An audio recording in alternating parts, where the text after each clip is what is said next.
बिस्मिल्लाहिर्रहमानिर्रहीम। लाखों करोड़ों दुरूदो सलाम मोहम्मद मुस्तफ़ा सल्लल्लाहु अलैहि वसल्लम और आले मोहम्मद पर। मैं हूँ उमर दराज गोंदर। इस वक्त सबसे बड़ी खबर कहाँ से है? सबसे बड़ी खबर यह है कि आज इस्लामाबाद हाई कोर्ट ने भी ये जो सारा तमाशा लगा हुआ है, इस सारे तमाशे को उड़ा के रख दिया है। अब आप कहेंगे कैसे? अगर जस्टिस आमिर फारूक साहब भी आज इमरान खान का हवाला दे रहे हैं तो फिर मान लीजिए कि अब मामला किस नहज के ऊपर है और इस सारी सूरत हाल का दिफा करना या उसको संभालना इनके लिए किस तरीके से हो गया है। मैं आपके सामने रखना इस तरीके से चाहता हूं कि हुआ इस तरह से कि पाकिस्तान तहरीक इंसाफ के जो गिरफ्तार लोग हैं उनके जिस्मानी रिमांड को अदालत ने कल कलअदम करार दे दिया था और अदालत ने कहा था कि फिलहाल ये जो एक तरह से जुडिशल रिमांड के ऊपर तस्वुर होंगे और इस दौरान जो है कल आज जुमे वाले दिन आमतौर पे 2 रुकनी बेंच अवेलेबल नहीं होता, तो उन्होंने कहा कि जो बेंच है उसकी दरखास्तों पर फैसला कल कर लेंगे। तो आज अब से थोड़ी देर पहले यहां तो आपको खबर दे देता हूं कि जस्टिस समन रफत ने और जस्टिस आमिर फारूक ने इस केस की समाअत की और रहनुमाओं का जो जिस्मानी रिमांड है वो कलअदम करार देने की जो दरखास्तें हैं उस पर फैसला महफूज कर लिया है और आज ही ये फैसला सुनाया जाएगा। इस दौरान असल बात क्या है? असल बात यह है कि जो एफआईआर अदालत में आज पढ़ी गई है तो इस सारे मामले के अंदर अदालत और जजेस हंस रहे थे, इतना हंस रहे थे कि कहकहे लग रहे थे। तो चीफ जस्टिस आमिर फारूक ने जब एफआईआर का मतन सुना, जब प्रोसिक्यूटर जनरल इस्लामाबाद मतन पढ़ रहे थे तो एक तो सबके कहते हैं ना हासे आ रहे थे सारे, वो वाला मामला था। तो वहां पे सवाल यह हुआ कि इस्लामाबाद पुलिस है या रजिया है जो गुंडों में फंस गई है। अब इसके ऊपर भी अदालत में कहे लगे। तो इस्लामाबाद हाई कोर्ट ने 2 रुकनी बेंच ने पीटीआई के जलसे से मुतल्लिका मुकदमात में जो इल्जामात हैं उनको मज़का खेज तो करार दिया, लेकिन पुलिस ने यह बताया कि देखिए वो जी हमने फलां से डंडा बरामद कर लिया है और शुएब शाहीन जो है उनसे डंडा बरामद हुआ और शेर अफजल मरवर से हमने पिस्टल बरामद कर लिया है। तो जस्टिस समन रफत इम्तियाज ने सवाल उठाया कि जिन पुलिस ऑफिशियल्स ने ये मुकदमा दिया है उनकी कोई इंक्वायरी हुई है, क्या उनकी कोई ट्रेनिंग हुई है? लेकिन अब इस सिलसिले में फिर अदालत ने अपने जज इंसदादे दहशतगर्दी अदालत के जज के ऊपर भी सवाल उठाए। उनका कि इस एफआईआर में मज़का खेज किस्म के इल्जामात लगाए गए हैं और ट्रायल कोर्ट ने 8 दिन का रिमांड दे दिया। और ट्रायल कोर्ट ने 8 दिन का रिमांड क्यों दिया? 2 दिन का दे देते। और मज़का खेज इल्जामात की जो एफआईआर है उसमें आपने 8 रोज का रिमांड दे दिया। कस्टडी पुलिस को दी जाती है लेकिन हतमी तौर पर तो कस्टडी कोर्ट की होती है। अच्छा, अब उसके ऊपर जो जस्टिस आमिर फारूक हैं उन्होंने कहा कि जिसने भी ये एफआईआर लिखी है और उसने अच्छी कॉमेडी लिखी है, यानी अच्छे लतीफे कह सकते हैं, इस पे पूरी फिल्म बन सकती है। क्रेडिट देना होगा कि बड़े अरसे बाद अच्छी कॉमेडी देखने को मिली है। अब जस्टिस आमिर फारूक क्या कह रहे हैं कि ये जनाब मजाक से ज्यादा कुछ नहीं है। जिसके बाद जस्टिस आमिर फारूक ने यह कहा कि पार्लियामेंट से भी गिरफ्तारियों के खिलाफ एक दरखास्त आई हुई है। इसका मतलब है कि फिर क्या स्पीकर ने दरखास्त कोई लिखी है या वहां पे कोई केस भेजा है? तो उन्होंने कहा कि आइंदा हफ्ते सुनूंगा। अब चलें, यह भी एक मामला है कि इस चीज से हट के, यानी ये तहरीक इंसाफ की दरखास्त है, अगर पार्लियामेंट से दरखास्त आई है वो तहरीक इंसाफ की तो नहीं है। तो उन्होंने कहा स्पीकर कौमी असम्बली इस मामले को देख रहे हैं लेकिन यह अदालत भी देख सकती है।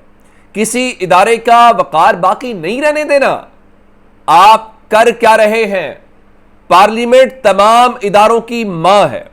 जिस पे इस्लामाबाद के प्रोसिक्यूटर जनरल ने कहा कि जी मुल्क के हालात देखे ना, और आप पार्लियामेंट के अंदर घुसकर मेंबरान को आपने गिरफ्तार कर लिया है। इंतजार कर लेते, बाहर आ लेने देते। जस्टिस आमिर फारूक साहब ने जब ये कहा तो प्रोसिक्यूटर जनरल ने उसका जवाब जो उनको दिया ना, जब उन्होंने कहा कि आप जरा सब्र कर लेते, वो पार्लियामेंट से बाहर निकलते तो आप उनको गिरफ्तार कर लेते। तो उन्होंने कहा जी जलसे में रियासत मुखालिफ तकारीर की गई हैं तो इसके ऊपर चीफ जस्टिस आमिर फारूक ने कहा कि अगर आपकी ये बात मान ली जाए या आपकी ये दलील मान ली जाए तो फिर तो कत्ल के मुलजिम का इनकाउंटर कर दें। अगर आप ये समझते हैं कि जी वो तकरीरें खौफनाक हुई हैं तो सब कुछ करना है, तो फिर आपकी बात के मुताबिक फिर फेयर ट्रायल कहां रह गया? एक बात तो उन्होंने कहा किसी ने कितना ही संगीन जुर्म किया हो उसको फेयर ट्रायल का हक है।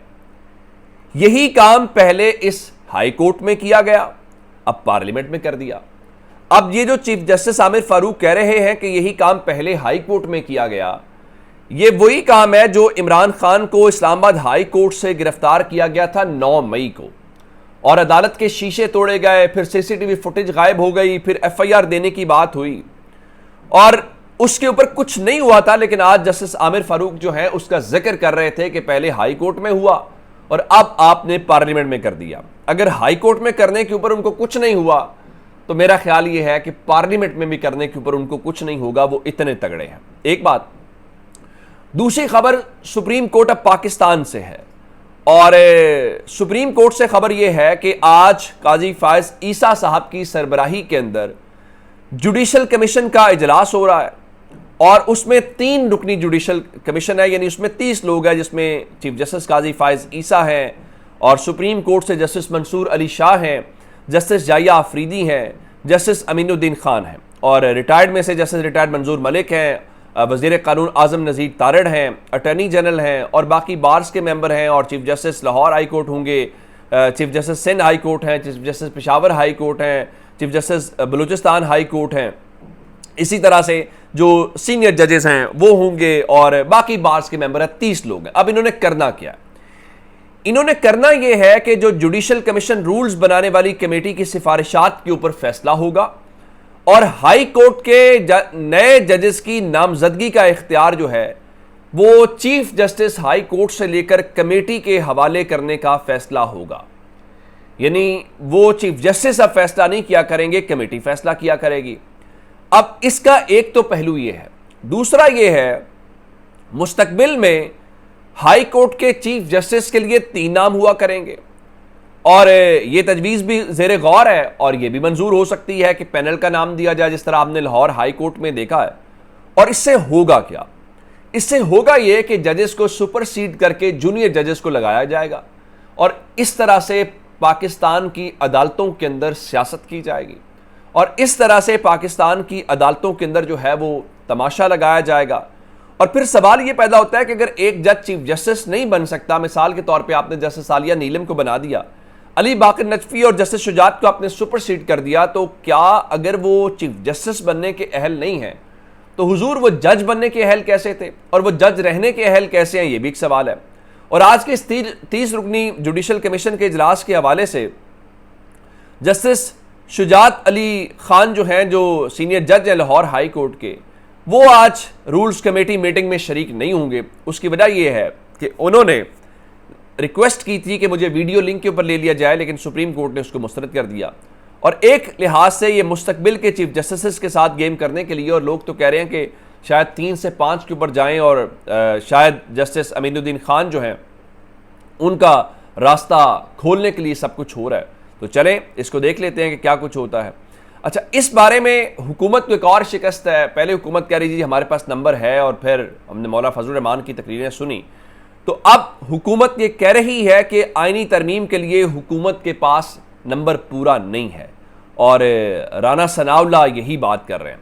अब फिर काजी साहब किसी और तरीके से उनको फैसिलिटेट करना चाहते हैं तो चलिए आज वो भी पता चल जाएगा। तो जब तक अपडेट्स से अपना बहुत सारा ख्याल रखिएगा। खुदा हाफिज।